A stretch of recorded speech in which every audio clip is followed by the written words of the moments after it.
Hello food lovers, welcome back to our channel. నేను మీ రాణి ఎర్రంశెట్టి.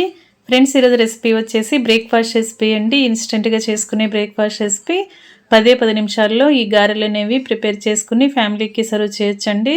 చాలా టేస్టీగా ఉంటాయి. ఎప్పుడు చేసుకునేలా కాకుండా టేస్ట్ అనేది డిఫరెంట్గా ఉంటుంది, కొత్తగా అనిపిస్తుంది. దూదెల్లాగా చాలా సాఫ్ట్గా కమ్మగా అనిపించే గారెలండి. ఆ ప్రాసెస్ అంతా చూద్దాం. వీడియోని ఫస్ట్ నుంచి లాస్ట్ వరకు స్కిప్ చేయకుండా చూడండి.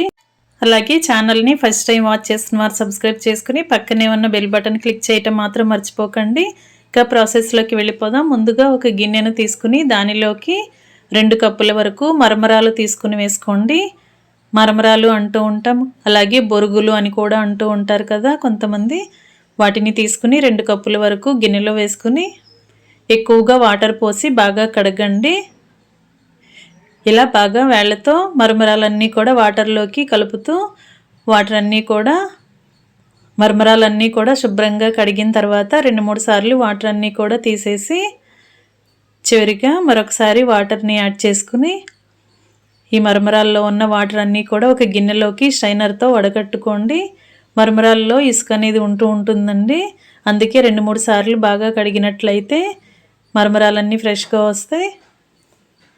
ఈ విధంగా స్ట్రైనర్లోకి మరమరాలన్నీ కూడా వేసుకున్నాం కదా, వాటర్ అనేవి ఏమీ లేకుండా అన్నీ కూడా గిన్నెలకు వచ్చేసేంత వరకు ఇలా ఒక 5 నిమిషాల పాటు ఇలా పెట్టుకోండి. ఒక 2 నిమిషాల పాటు పెట్టుకుంటే సరిపోతుందండి. వాటర్ అన్నీ కూడా ఇలా కిందకు వచ్చేయాలి. అంతవరకు కూడా వడగట్టుకుని ఇవన్నీ కూడా ఒక మిక్సింగ్ బౌల్లోకి వేసుకోండి.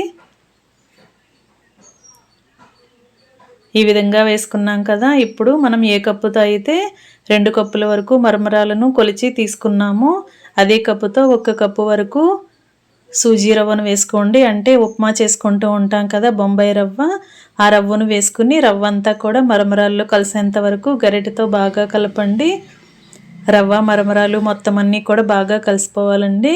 మరమరాల్లో తేమ అనేది ఉంటుంది కదా, దానితో రవ్వ అంతా కూడా కలిసిన తర్వాత ఒక అరకప్పు వరకు పెరుగుని యాడ్ చేసి ఒక పావు కప్పు వరకు వాటర్ని కూడా పోసి పెరుగు వాటర్ అన్నీ కూడా రవ్వలో మరమరాల్లో కలిసేలా గరిటెతో 1 నిమిషం పాటు బాగా కలిపిన తర్వాత గిన్నెను మూత పెట్టుకుని 10 నిమిషాలు పక్కన పెట్టండి. 10 నిమిషాలు నానితే సరిపోతుందండి. మరమరాలు అనేవి చాలా సాఫ్ట్గానే ఉంటాయి కాబట్టి ఈజీగా నానిపోతాయండి. 10 నిమిషాల తర్వాత చూద్దాం. ఈ లోపుగా మిగిలిన ఇంగ్రీడియంట్స్ని రెడీ చేసుకుందాం. సన్నగా కట్ చేసుకున్న ఉల్లిపాయ ముక్కలు 1 అరకప్పు తీసుకుని సన్నగా కట్ చేసుకున్న పచ్చిమిర్చి ముక్కలు 2-3 టేబుల్ స్పూన్లు తీసుకుని సన్నగా కట్ చేసుకున్న అల్లం ముక్కలు 1 టేబుల్ స్పూన్ తీసుకోండి. కొత్తిమీరని, కరివేపాకుని, జీలకర్రని కూడా తీసుకుని టేస్ట్కి సరిపడా సాల్ట్ని, చిటికెడు వంట సోడా కూడా తీసుకుని ఇంగ్రీడియంట్స్ అన్నీ రెడీగా పెట్టుకోండి. 10 నిమిషాల తర్వాత మరమరాలన్నీ కూడా రవ్వ కూడా పెరుగుని వాటర్ని బాగా పీల్చుకొని బ్యాటర్ అనేది గట్టిగా వచ్చిందండి. ఇప్పుడు మిక్సీ జార్ తీసుకుని నానబెట్టుకున్నదంతా కూడా జార్లో వేసుకోవాలి. వాటర్ అనేవి అస్సలు యాడ్ చేయొద్దండి. మనం గారెలు వేయబోతున్నాం కదా, పిండి అనేది జారుగా అవ్వకూడదు, గట్టిగానే గ్రైండ్ చేసుకోవాలండి. దీనిలో వాటర్ ఏమీ యాడ్ చేయకుండా ఇలా నానబెట్టుకున్న మరమరాలు రవ్వని డైరెక్ట్గా జార్లో వేసుకుని మెత్తగా గ్రైండ్ చేసుకోండి. ఇలా గ్రైండ్ అయిన పిండి అంతా కూడా మిక్సింగ్ బౌల్లోకి వేసుకోండి. ఇలా గ్రైండర్లో జార్లో ఉన్న పిండి అంతా కూడా ఇలా గిన్నెలోకి వేసుకోండి. మనం ముందుగా అన్నీ రెడీగా పెట్టుకున్న ఇంగ్రీడియంట్స్ ఉన్నాయి కదండి, అవన్నీ కూడా యాడ్ చేద్దాం. ఉల్లిపాయ ముక్కల్ని, పచ్చిమిర్చి ముక్కల్ని, కరివేపాకుని, కొత్తిమీరని, అల్లం ముక్కల్ని,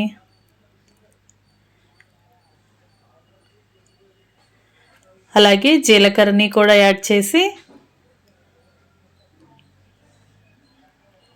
టేస్ట్కి సరిపడా సాల్ట్ని 1 పావు టీ స్పూన్ వరకు వంట సోడా కూడా యాడ్ చేయండి. ఇప్పుడు మనం వేసిన ఇంగ్రీడియంట్స్ అన్నీ కూడా మరమరాల పిండిలో కలిసేంత వరకు గరిటెతో బాగా కలపండి.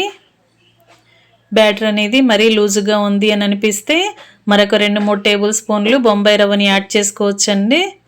బ్యాటర్ గట్టిగా ఉంటే చేతికి వాటర్ని తడుపుకుంటూ పిండిని కలిపినట్లయితే పిండి అనేది కొంచెం జారుగా వస్తుంది. డీప్ ఫ్రైకి సరిపడా ఆయిల్ పెట్టుకుని ఆయిల్ కాగిన తర్వాత చేతిని ఒక గిన్నె నిండా వాటర్ పెట్టుకుని చేతిని వాటర్తో తడుపుకుంటూ కొంచెం కొంచెంగా పిండిని తీసుకుంటూ గారెల్లాగా ఒత్తుకుని ఆయిల్లో వేసుకోవటమేనండి. ఇలా స్ట్రైనర్తో టీ వడగట్టుకునే స్ట్రైనర్ సాయంతో కూడా మనం గారెలు అనేవి చేసుకోవచ్చండి. ఇలా చేసుకుంటే ప్రాసెస్ అంతా ఈజీ అనిపిస్తుంది. కొత్తగా వంట నేర్చుకునే పిల్లలైతే చేత్తో డైరెక్ట్గా గారెలు వేయలేరు కదా, ఈ విధంగా ట్రై చేసుకోవచ్చండి. ఇలా ఒకవైపున బాగా ఫ్రై అయిన తర్వాత రెండో వైపు కూడా టర్న్ చేసుకుని ఫ్రై చేయండి. మనం గారెలు వేసుకోవాలి అంటే మినపప్పుని నానబెట్టాలి, కడగాలి, రుబ్బాలి, గ్రైండర్ క్లీన్ చేసుకోవాలి కదా. ఎప్పుడు తినే మినపప్పు గారెల కన్నా కూడా చాలా సాఫ్ట్గా టేస్టీగా ఈ బొంబాయి రవ్వ బొరుగుల గారెలు అనేవి ఉంటాయండి. చాలా కమ్మగా అనిపిస్తాయి, టేస్ట్ అనేది కొత్తగా ఉంటుంది. డీప్ ఫ్రై చేయటం కంప్లీట్ అయిన తర్వాత స్టవ్ ఆఫ్ చేసుకుని వేడివేడి మరమరాల గారెలను సర్వింగ్ ప్లేట్లోకి తీసుకుని కొబ్బరి చట్నీ కానీ, టొమాటో చట్నీ కానీ, అల్లం చట్నీ కానీ, లేదా కరివేపాకు కారప్పొడైనా ఏదైనా కూడా వేసుకుని సర్వ్ చేసుకోవచ్చండి. 10 నిమిషాల్లో ఈ గారెలు అనేవి ప్రిపేర్ చేసాం కదా. వీడియో నచ్చితే లైక్ చేయండి. మరొక రెసిపీతో మళ్ళీ కలుద్దాం. Thanks for watching.